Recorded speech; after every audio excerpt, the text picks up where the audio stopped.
그들이 나갈새 사람들이 청하되 다음 안식일에도 이 말씀을 하라 하더라.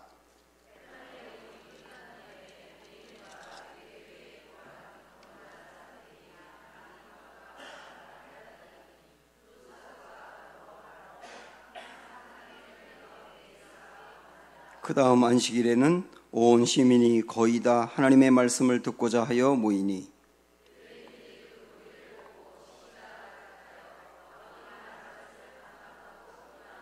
바울과 바나바가 담대히 말하여 이르되 하나님의 말씀을 마땅히 먼저 너희에게 전할 것이로되 너희가 그것을 버리고 영생을 얻기에 합당하지 않은 자로 자처하기로 우리가 이방인에게로 향하노라.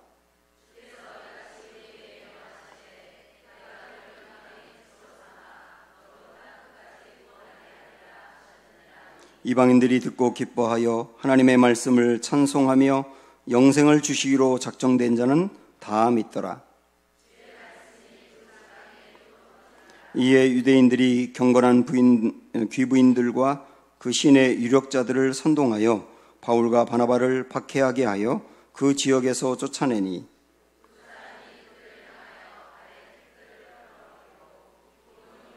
같이 읽습니다. 제자들은 기쁨과 성령이 충만하니라. 아멘. 사랑하고 축복합니다. 둘러보시면서 서로 인사하겠습니다. 사랑합니다. 축복합니다.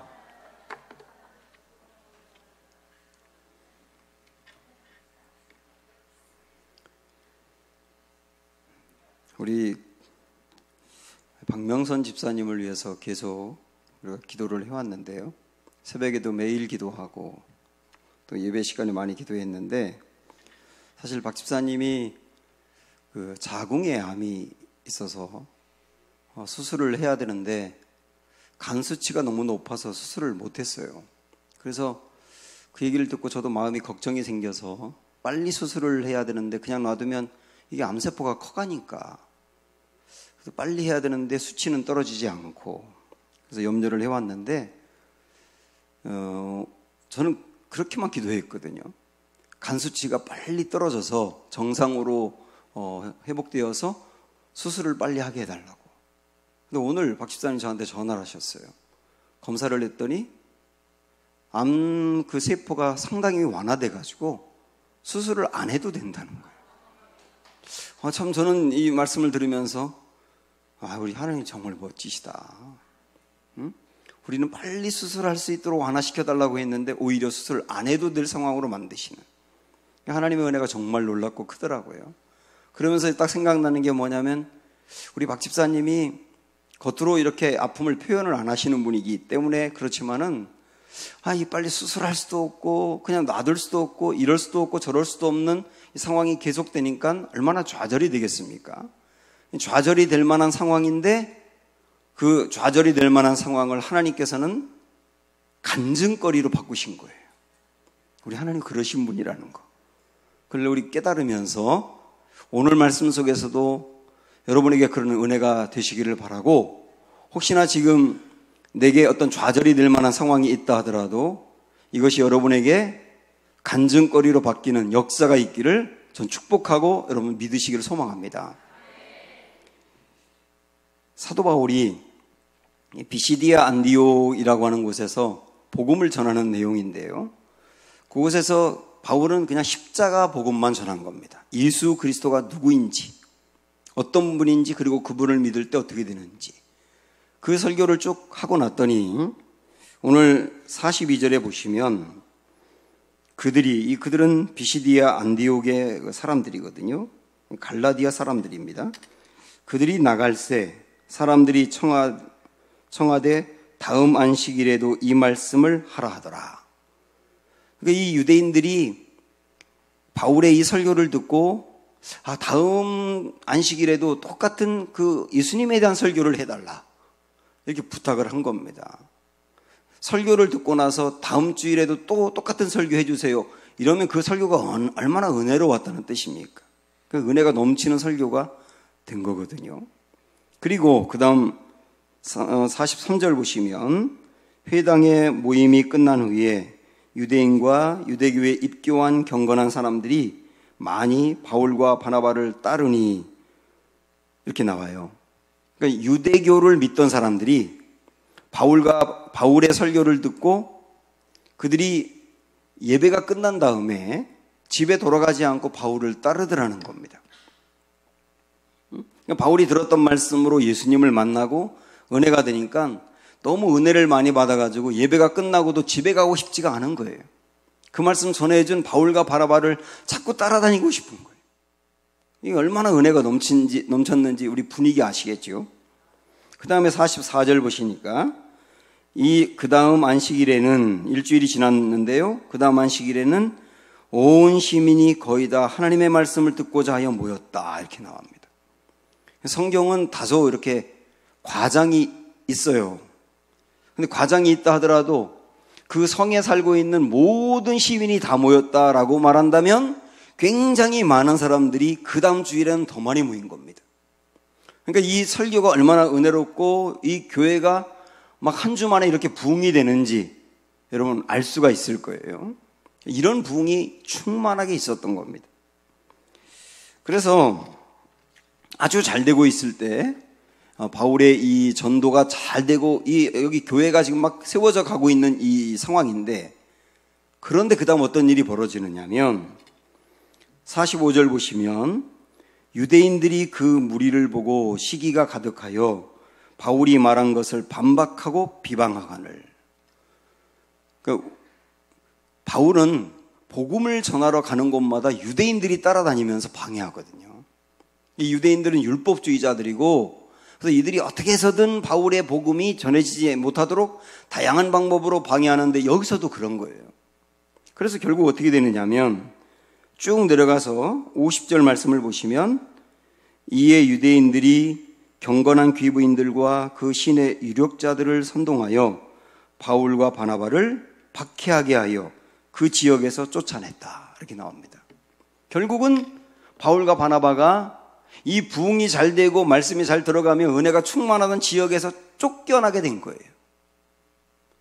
바울의 입장에서 생각을 해보면, 그리고 교인들의 입장에서 생각을 해보면, 아니 그렇게 은혜가 넘쳤는데 한 주 만에 사람들이 이렇게 많이 모이고 사람들이 집에 가지 않고 은혜 받아가지고 자꾸 따라다니면서 이렇게 좋았는데, 그 교회 교인들 입장에서 보면 바울의 말씀을 듣고 우리가 이렇게 좋았고 뭔가 굉장한 부흥이 일어날 것 같았는데 왜 박해를 받아가지고 바울이 쫓겨나야 되는지 굉장히 좌절이 된단 말이에요.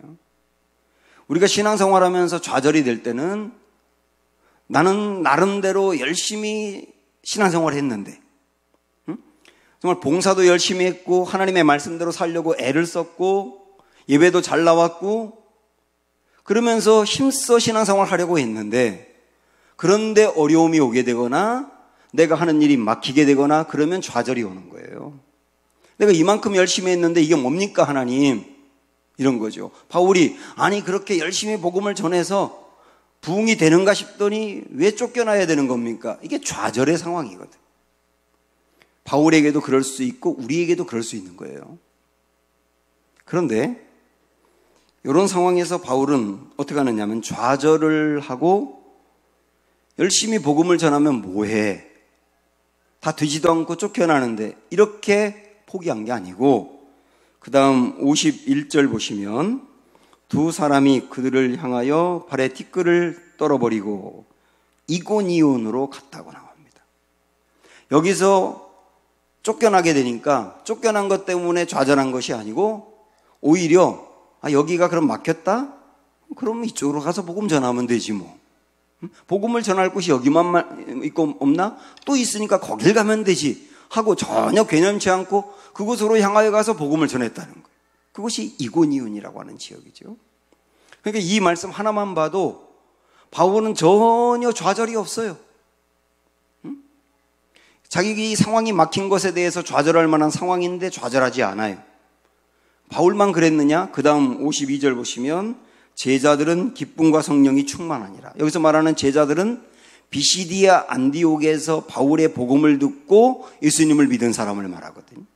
그러니까 그 성도들도 이제 갓 신앙생활하면서 이제 갓 은혜를 받기 시작했는데 그 바울이 쫓겨나는 바람에 우린 뭐야 이거? 근데 예수님 믿기로 작정했는데 이게 뭐야 이거? 이럴 수 있는 상황에서 그러지 않고 어떻게 했다고 나와요? 기쁨과 성령이 충만했다고요. 전혀 흔들리지 않아요. 좌절의 상황에서 좌절로 가지 않아요. 그럼 이 말씀을 보면서 우리가 열심히 하다가 뭔가 길이 막히고 어려움을 당하고 그럴 때 좌절할 만한 상황이고, 그때 사단이 우리 마음을 막 요동하게 해서 좌절에 빠뜨려서 하나님의 일을 하면 뭐해? 알아주지도 않고 더 어려움이 생기는데, 열심히 하면 뭐해? 잘 되는 것도 없는데 오히려 어려움만 더 생기는데, 이러면서 쭉 가라앉을 수 있는 상황에서 어떻게 좌절하지 않고 일어설 수 있느냐를 말씀하는 거예요. 바울은 어떻게 그걸 가능했느냐? 매우 중요한 게 뭐냐면, 이런 상황, 좌절에 빠질 수 있는 이 상황에서 바울은 말씀을 생각을 한 거예요. 말씀을 생각을 했다고요. 여기 지금까지 제가 전해드린 말씀의 중간을 제가 말씀드리지 않았는데요.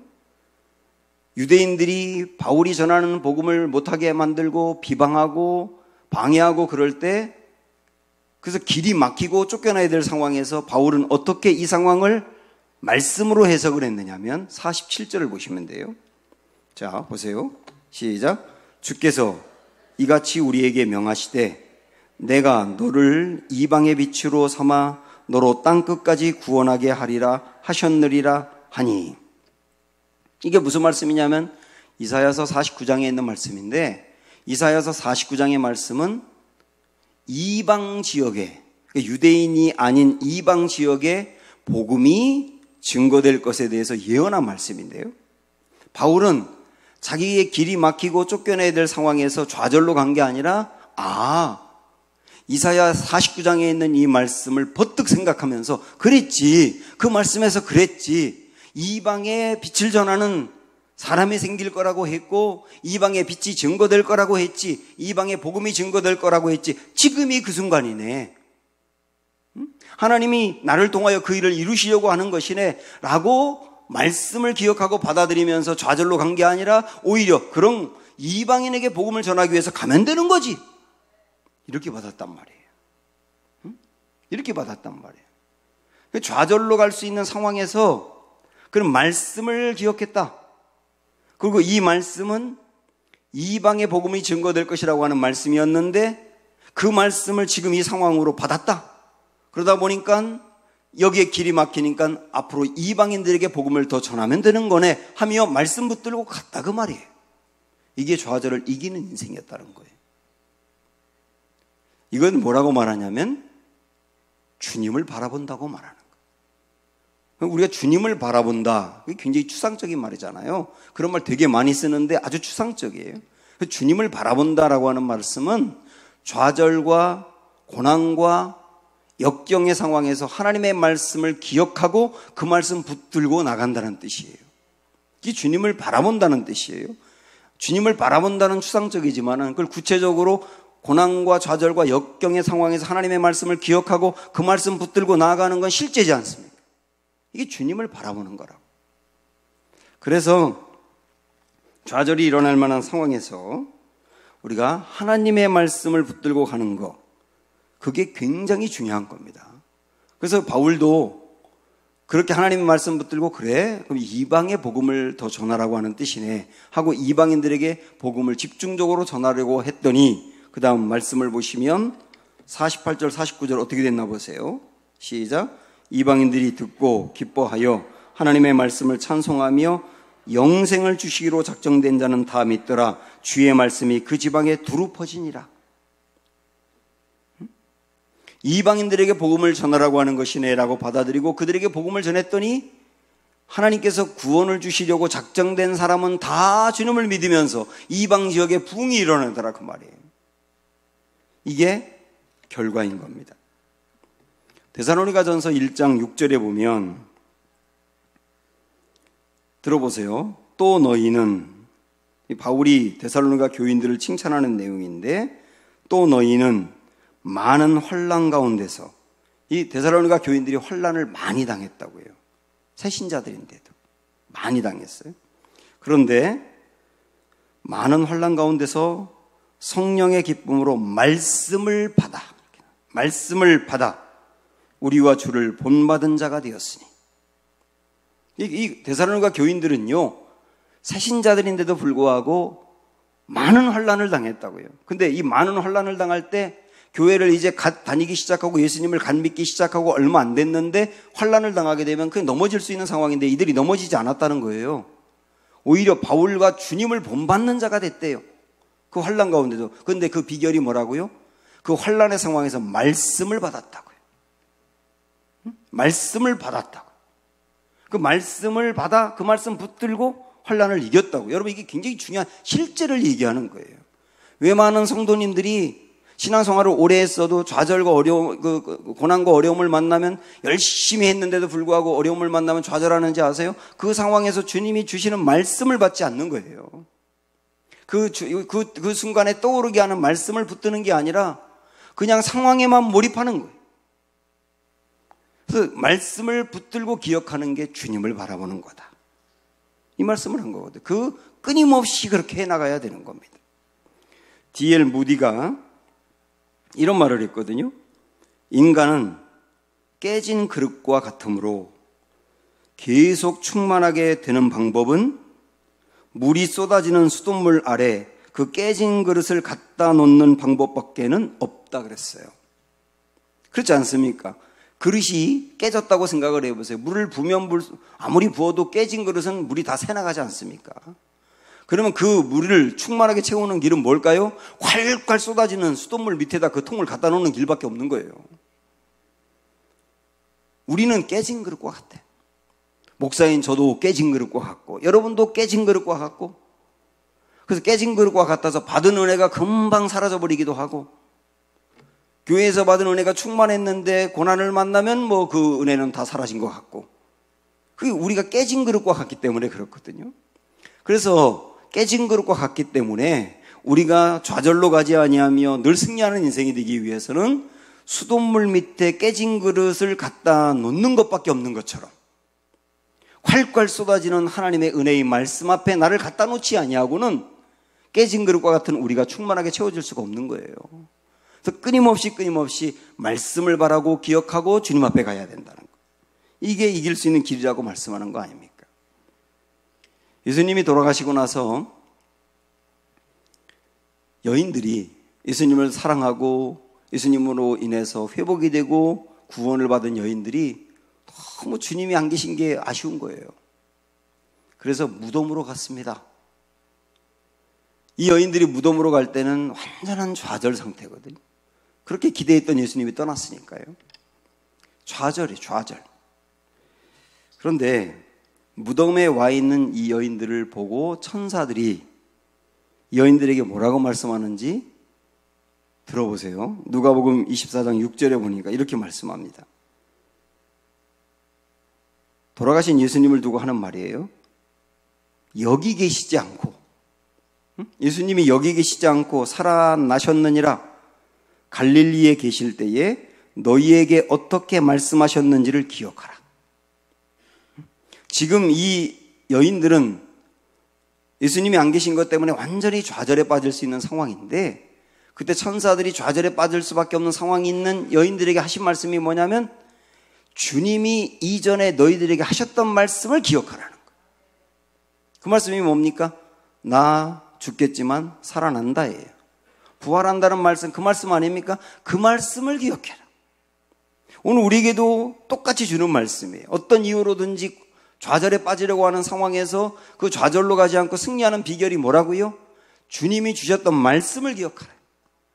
그러면 넘어지지 않는다. 제가 어제 우리 일도학교 끝난 분들하고 여러 또 교우들하고 영화 바울 영화를 봤거든요. 그 영화 굉장히 말씀 중심으로 이 바울의 어떤 고뇌도 담겨 있고, 바울이 마지막 그 디모데 후서에 있는 내용을 담아서 마지막 그 옥살이를 하면서 얼마나 고난을 당했을지, 그 중에서도 어떻게 주님을 붙들었는지 그걸 영화로 보여주고 있는데 참 많은 은혜를 받았거든요. 근데 그 중에서 참 제 마음에 퍽 감동으로 다가온 내용이 뭐냐면, 네로가 기독교인들을 박해하기 위해서 자기가 불을 질러놓고 바울과 그 베드로가 선동해가지고 기독교인들이 로마에 불을 질렀다, 그렇게 거짓말을 하면서 바울을 옥에 가두지 않았습니까? 그리고 기독교인들에 대한 박해가 막 대대적으로 이루어지고, 그러니까 기독교인들은 몰래 숨어 살아요. 밖에 나갔다가 잡히면 그냥 그 산채로 태워버리는데, 그 밤에 산채로 태워가지고 이렇게 위에 매다니까 그게 가로등 같은 역할을 했다는 거예요. 그렇게 막 비참하게 죽어가는 상황에서 이때 로마에 남아있어야 되는지 아니면 몰래 로마를 떠나야 되는지 어떻게 해야 되는지 모르겠어요. 그리고 이럴 때는 또 기독교인들을 박해하고 죽이는 사람에게 원수를 갚아야 되는지 참아야 되는지, 어떤 사람은 원수를 갚자 그러고, 젊은 사람들은 또 연세가 드신 분들은 그러면 안 된다 그러고, 막 이러면서 기독교 공동체가 흔들리고 있는 그 상황에서 바울에게 이럴 때는 어떻게 하면 좋아요? 이렇게 물어요. 누가가 물어요. 그때 바울이 항상 뭐라고 대답하느냐면 주님이 뭐라고 말씀하셨냐? 응? 주님이 뭐라고 말씀하셨냐? 그게 항상 답이더라. 주님이 뭐라고 말씀하셨냐? 우리 주님은 십자가에서 돌아가시면서도 십자가에 못 박은 사람들을 위하여 그들을 용서해 달라고, 그들이 몰라서 그러는 거라고 하지 않았느냐고. 주님이 그렇게 말씀하셨으면 그게 답이 아니냐고. 아굴라와 브리스길라 이야기도 거기 나오는데, 아굴라와 브리스길라가 기독교 공동체의 그 대표로 있는데, 사람들이 아굴라와 브리스길라에게 어떤 사람은 이렇게 해야 되는 거 아니에요? 어떤 사람은 이렇게 해야 되는 거 아니에요? 우리가 이렇게 이 상황에서 주님이 정말 계신 거 맞아요? 그럴 때도 항상 그들의 대답은 뭐냐면 우리 예수님이 뭐라고 그랬냐? 주님이 뭐라고 그랬냐? 그게 항상 답이더라. 그러면서 좌절할 수밖에 없는 그 상황을 이겨내는 겁니다. 저는 그 대목들을 보면서 이게 바로 키다. 우리가 지금 세상을 살아가면서 신앙생활하면서 얼마나 좌절할 만한 일을 많이 만납니까? 여러분이나 저나. 그럴 때 좌절로 가는 게 아니라 그 이겨내는 길은 뭐냐면 주님이 뭐라고 말씀하셨냐, 이 상황에서 예수님이 뭐라고 말씀하셨냐, 그 말씀이 기억나도록 성령께 주님 이때 기억하고 붙잡아야 될 말씀을 주세요. 그리고 고난의 상황과 좌절이 될 수밖에 없는 상황에서는 하나님이 말씀을 통하여 내게 큰 소리를 들려주니까 말씀 시간에 나에게 뭐라고 말씀하시는지 귀담아 듣고 그 말씀 붙들고 나가고, 이게 좌절을 이기는 길이란 말입니다. 그럴 때 승리하게 된다는 거고요. 얼마 전에 이탈리아에서 살고 있는 제 제자 부부가 한국에 오랜만에 나왔다가 우리 교회를 왔었어요. 그래서 하루 종일 뭐 이런저런 과거에 있었던 일들, 고생한 이야기를 쭉 간증하면서 나누었는데, 그 자매, 그 제자가 그런 얘기를 합니다. 자기가 이탈리아 들어갈 때 학생 그 비자를 받아가지고 들어갔는데, 이 비자 기간이 만료가 돼가지고 다시 재발급을 받아야 되는데, 그러려면 우리나라 돈으로 150만 원이 필요했다는 거예요. 아니면 직장에 들어가서 그 노동 비자가 나오면 되는데, 그런데 언어도 잘 안 되고 뭐 여러 가지가 안 되니까 그 이탈리아도 취업하기가 쉽지 않거든요. 그러니까 취업도 못하고 돈은 없고, 자기가 돈이 너무 없다 보니까 정말 먹고 싶은 게 있어가지고 여기다 이렇게 글씨로 크게 써놓고 이걸 하나님 앞에 이렇게 놓고, 주님 저 김치 한 번만 먹게 해주세요. 김치라고 크게 써놓고 이거 앞에다 놓고 김치 먹게 해주세요. 그럼 그 다음날 누가 김치 한 그릇 갖다 놓고, 응? 주님 빵을 먹어야 되는데 빵을 만들어 먹을 밀가루 다 떨어졌는데 그럼 빵을 먹고 싶어요. 그렇게 빵 짜 써놓으면 그 다음 밀가루 갖다 주고, 이렇게 살았다는 거예요. 매일매일. 그렇게 매일매일 사는데 150만 원이 어딨냐고요. 근데 그걸 비자를 발급을 못 받으면 그 나라에서 쫓겨나서 돌아와야 돼요. 한국으로. 그럴 수는 없고. 그래가지고 아무리 노력해도 취업이 안 되니까 돈을 막 꾸고 모으고 있는 거 뭐 팔고 그래가지고 150만 원을 만들었답니다. 그리고 비자를 발급받기 위해서 갔는데 그 직원이 서류 하나가 조금 잘못됐다고 되돌아가서 다시 준비해 오라 그러더라는 거예요. 그래가지고 울면서 왔대요.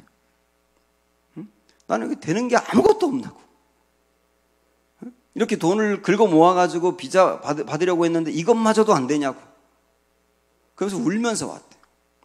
그리고 화가 나서 그냥 집에 있다가 교회 가야 되겠다고 교회 가서 기도하는데 찬양 부르고 주님 바라보고 그러다 보니까 또 하나님이 이탈리아에 보낼 때 내가 너무 함께 하겠다 했던 말씀이 기억나기도 하고, 그래서 그 말씀 붙들고 다시 힘을 내자.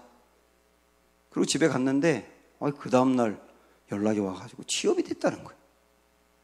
그 취업이 되고 나니까 노동 비자가 나오더래요.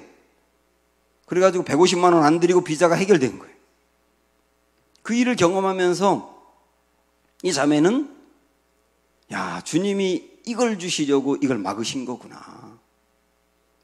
그러면서 그 일을 통하여 하나님의 살아계심을 믿게 되고, 그러면서 그 일을 통하여 믿음이 견고해지고, 그렇게 지금까지 이겨오면서 살아왔더라고.